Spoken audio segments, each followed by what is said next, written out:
Cuaca kini semakin tidak menentu.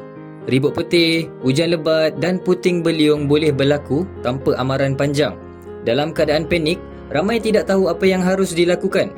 Mari kita fahami apa yang perlu dan apa yang harus dielakkan ketika bencana berlaku.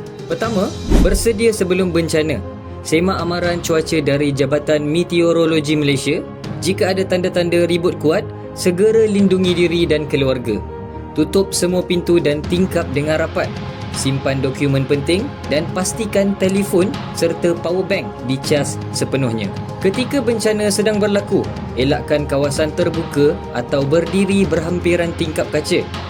Jangan cuba merakam video atau mengambil gambar ribut. Berlindung di tempat paling selamat dalam rumah seperti ruang tengah atau bawah struktur yang kukuh. Sekiranya berada di luar, cari bangunan berhampiran atau berlindung di kawasan rendah, bukan di bawah pokok. Apabila ribut reda, jangan terus keluar, pastikan keadaan benar-benar selamat.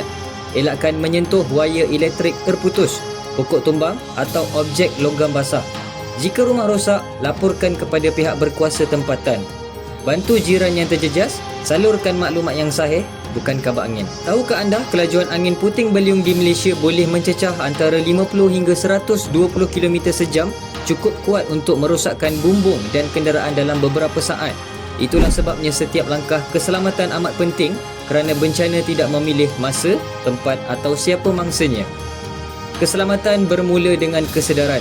Jadilah rakyat yang peka, bukan panik. Lindungi diri, keluarga dan komuniti kerana setiap nyawa amat berharga.